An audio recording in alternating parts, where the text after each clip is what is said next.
Okay, so the company, it's an IT company, and almost, I'd say, 5.5 years ago, it was already a very large company with more than 2,000 people. So it was the biggest IT company in Lisbon, in Portugal. And it was a very, I would say, very sophisticated company from an IT perspective. So very good engineers with very solid knowledge, very much based on the Portuguese market, attempting through several different ways to move abroad. Some of them worked better than others, but it was very much a trial and error situation, trying to move abroad. So there was an office in Spain for a few years, an office in Angola. The Mozambique office was still being planned. Office in France. Where else? Somewhere else, Germany also. But those were very, very small offices. And both the French and the German actually closed down after one of the business lines was sold. So it was very much a engineering mind company, very much focused on delivering IT solutions, most of them programmed according to the client's wishes. And so it lacked a bit of the, let's say, of the consulting side, of the business side, and obviously it lacked a lot on how people would actually perceive these solutions. So having grown to become a very big company for the Portuguese market, it had to find a way to actually move abroad, but also had to find a way to be able to satisfy its customers, its clients. And I think that was the turning point when we had to rethink our old vision or old corporate vision. And the old corporate vision was all about becoming the biggest IT Portuguese company. And it sounded crazy for when it was a really small company with, let's say, 10 or 12 guys, and they wrote this vision. It seemed like impossible, and they all had a good laugh, thought it was funny. But eventually, 20 years later, it was true. And so it was a nice success story. But they lost their vision because they achieved it. And so they had to have a new vision. And they were thinking, what could be the new vision? And this was also more or less around the time when iPhones were becoming very popular and iPad had just came to the market. And everyone was talking about how simple and wonderful all the interaction was. And so there was this conversation about we have to make IT something much simpler than it is today. And so people have to be happy about using IT and happy about using our IT solutions. And that will be our benchmark for success, not just delivering project on time, but they have to be on time, but also people have to want to use it, use the results of it. And that is most likely what will bring recurrence on sales, is if people are happy with the results from previous projects. And so we had this new vision that was, we will be the company that will make our clients happier through a simpler IT project or simpler IT solutions. And so making simpler IT is something very difficult, and making simpler projects is something very difficult. From that point onwards, we started to use the design thinking methodologies to try to create a much easier customer experience for our clients. And so we had to redesign a lot of touch points, a lot of our working methodologies, and that's how design started to get into the company. Why design? So it was a bit of an accident, actually. So we had, at the same time, we had a rebranding project. And during the rebranding project, we had this design agency working for us. and the design agency was starting to apply a bit of design thinking. So they were learning and they were trying to use it, but they came up with some nice results. And so our CEO really enjoyed how design was being used by this design agency. And he really saw how it could connect to our vision. And he was saying, yeah, we need really to listen much more to our clients and understand our people. And so, and this design thinking tool seems like a good method to start doing it. And that's when we started to explore the concept and to understand that it could really be something useful. And at that point, the CEO and the president, they went to Stanford University to have the boot camp. And they also visited Carnegie Mellon, with whom we had a partnership. And so from all those trips, they really thought, okay, design thinking will be our method, our methodology to try to do it. And so a lot of people went back there to Stanford. So we had like 10 people trained on the design thinking bootcamp, and we set up our team after that. So we had a training. We started to work with those concepts and doing the first trial and error projects and trying to understand the concept and the tools and methods, and coming up with our own methods because we had to adapt it to our reality. And in what ways do you feel that the in-house, so because you said you set up an in-house team for that was engaged in design, and yeah. I was wondering so at what point did you realize that you need an in-house team as opposed to an outsourced solution? Even during the the interactions with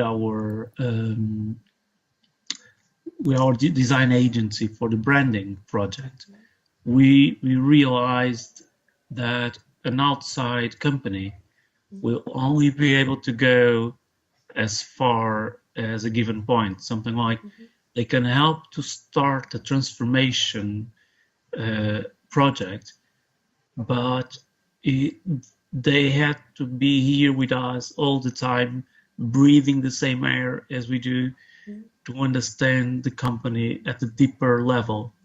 And that deeper understanding really demands a full-time job. And so it didn't make sense to have external people doing that for us. And anyway, we wanted it to become a real competitive advantage. And so you should never outsource your competitive advantages. And so if you really want to make it a competitive advantage, then you have to invest on your side and do the whole path. Then you can obviously ask help from external consultants to speed up the process. But to become a real competitive advantage, then you need to do it internally. And you mentioned the Stanford and the American boot camps, and what were the major takeaways from? So what was the major shift in the mindset that occurred after the boot camps? Okay, so at different levels, I would say for the CEO was the comfort of knowing that there is a method for this madness. There is something that we could follow. Then you can play around with the method and just do your own thing and learn it. But for a person who's an engineer, he felt more comfortable understanding that there was some kind of method behind it, and that it could be replicated, and that it could have a specific approach that will. And he could bet the company on it. And so he felt very comfortable with that. Then I would say that for me, as the leader of the team who was setting up the whole thing, I also felt the comfort of having those bricks that I could play with, and having a stamp, an official stamp saying okay, this came from Stanford, so it must be good. And it's good as internal marketing. You can play around with it. And for a company that, for a company that usually didn't have a lot of tools to communicate, and especially if you're communicating an IT project, it's people tend to use really thick volumes of paper and very heavy documentation, and they're not used to communicate that in an easy way. And then design thinking, I think, brought a lot of that sexiness into a dull IT project. And so it was very important that suddenly I had a way to show how this initiative around design thinking and creating a far better customer experience could have a sexy side into it, where clients would be enthusiastic. And we started doing our first experiences and then presenting those experiences to clients, and clients were really enjoying it. And so we could see our salespeople getting excited, not because of the methodology, but because they could see their clients excited. And so this sexiness was very helpful. For other people who went there, it was good as a turning point to turn them into believers. And so a few executives went, and those executives, most of them turned into believers in the method, believers in the idea, in the concept. And I think only later on, a few of them understood that much more than a method, it's almost a way of life or a philosophy. So it's not just a set of tools. It's something that if you really embrace, then you change your way of thinking and your approach to everyday's problems. And so it's really a mindset, a way of thinking, and that's the designer's way of thinking that probably comes very natural to people who chose design as a profession. But for those who are not designers, it's a learning process, a steeper curve, a harder learning curve to take. And so if people really take that curve on board, I think it's very good. But I would say Stanford brought that for those different personas. Okay, and so there was a gradual transformation within the company where more and more people got introduced to design. But how did you prepare the infrastructure that to integrating the whole team? Maybe in terms of the space or in terms of other aspects that you need to consider before actually being able to integrate the team into the structure of the company. So how did you prepare? Okay. Well, we had our own space, but essentially we started to deliver our own version of the Stanford Bootcamp internally, and that helped to create a lot of awareness for design thinking, and the specific tools we created for our own projects, they were quite different from the standard formats that people were used. And so we also had to create what we call our creative spaces. And now they're all over the building, and we have a lot of those spaces. I'll show you just a tiny bit of it. Behind you can see this large wall where it's a magnetic wall where we can we put some messages. I think this one has our vision actually written in Portuguese and English. And so we have these spaces that a lot of our meeting rooms are now transformed to have these walls, and you can write on the wall, and it's magnetic also. And so you can put large canvases on these walls and write on them. And it started to become the ideal space to be able to work with the new methods. Because these new methods we're using, they require a different space to work, and because it's usually a lot of work with 2, 3, 4 people together, and it requires a lot of sharing and interaction, and it requires a structured canvas a lot of times to be able to achieve the objectives. And so all of that requires this kind of infrastructure within the building. And so nowadays the building probably has something like 30 of these spaces, and they're very common, and it really transformed the way people were looking at design, because they saw it in a very physical way. So something that is very intangible, like design thinking, suddenly became something physical. They could see these boards, and they could see all the writing that you can see on top, and that was also a way to communicate our small little concept ideas like empathy or prototyping or ideation. All of that is defined on these walls all around the building. And so it became, at some point in time, someone was saying, this is beginning to look like a religion, because it's all over the place, and they're writing around, and we have to, as soon as you go into the building, you start feeling it. And so they were really saying it's becoming almost too much, because it's like a religion already, and you're selling it in a very hard way.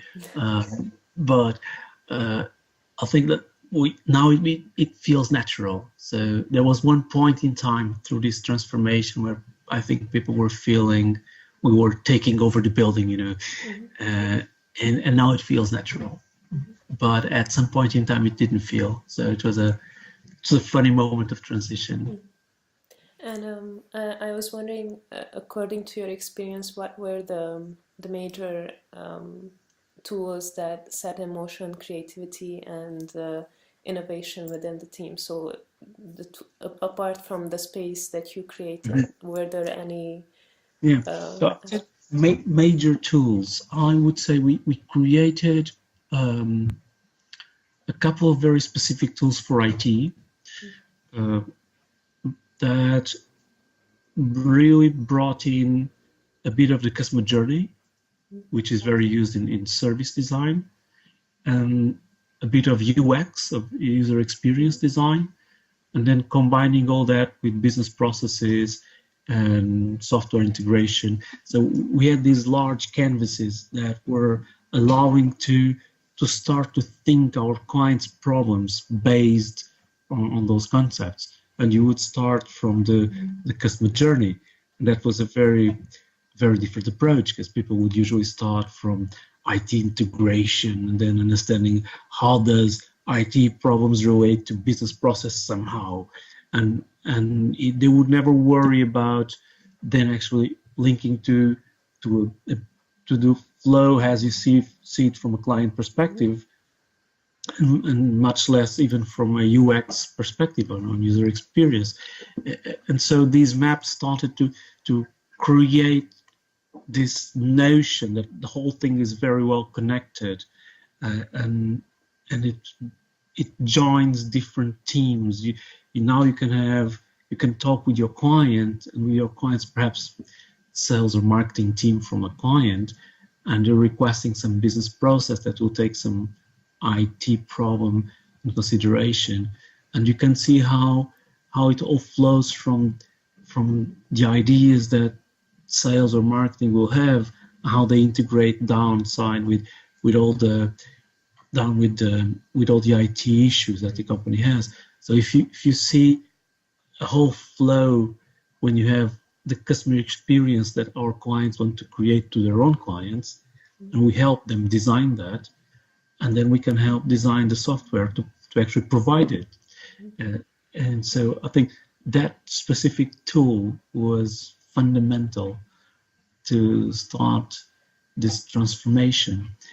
One other tool that was very important was when we started to organize our sales presentations also on a canvas format, and they have to obey to a set of rules, and those set of rules became very important for us to build our business offers. So we started from the side of how should you present your offer to a client, and from there on, we just redesigned full offers. And so that was extremely important because it influences sales.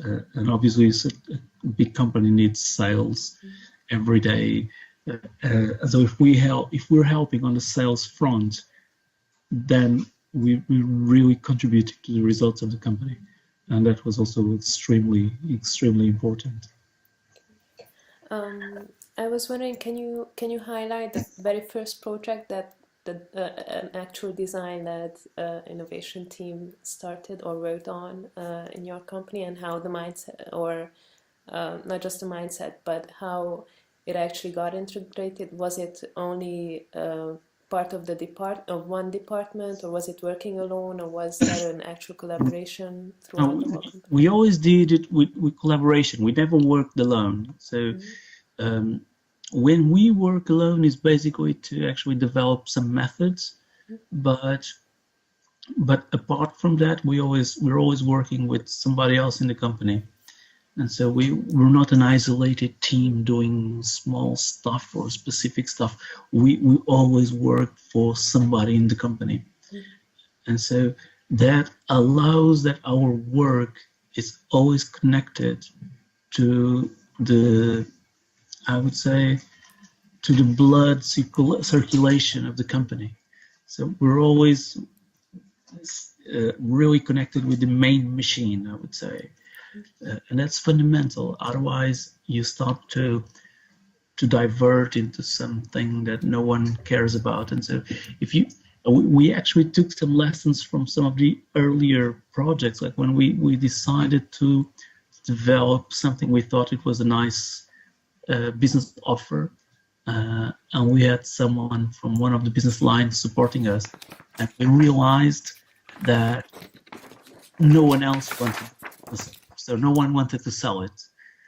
And so if you start something and then no one wants to sell it, then you just wasted your time. And so we need to obviously to work with those who will sell the solutions, and those clients who will be using it. So we need to create these circles of influence where we start to use some of these people, some of their clients, some of their project managers, whatever. But we need to work with them, otherwise they will not use whatever we create alone. So we always create something with business people, with our business people.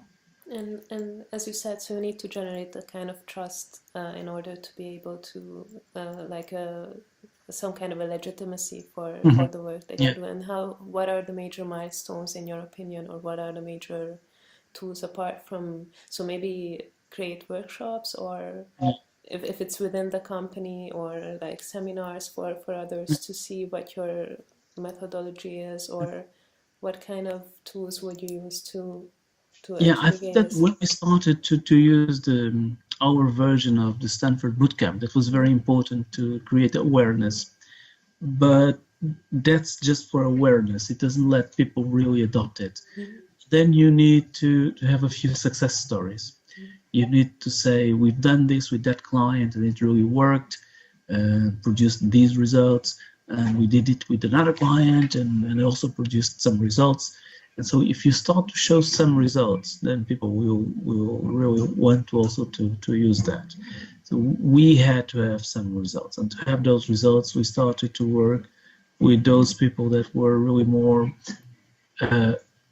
in deeper problems than somebody else. So when they were facing some serious problems that they did not know how to solve, we used those because they were desperate. And so that's how we started, with those more desperate people. Then we managed to have some cases to show to everybody else, and with those nice stories, then and also with all the boot camps that we organize internally. So with the nice stories plus the boot camps, then we managed to have a lot of interest from some other areas of the company, and so that's when it started to snowball. And so we started to use that a lot. After a while, we had our own project tools so that they could actually learn and apply in projects, not just to sell those projects. And so And we started to train those people for projects.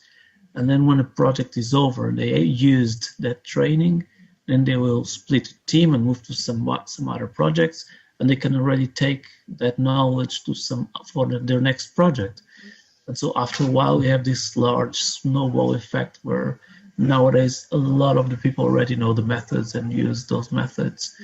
But it started in a small way, and it started slowly, and then it just picked up some speed and volume, and it's now on a very large scale. But it takes a lot of patience to start working with those who are desperate, and then improving your own methods, and then teaching those methods and helping other people to use them. But you need to create the appetite, and to create that appetite, you need to give them something of interest. The stories of success are important, and our internal bootcamp was also very important.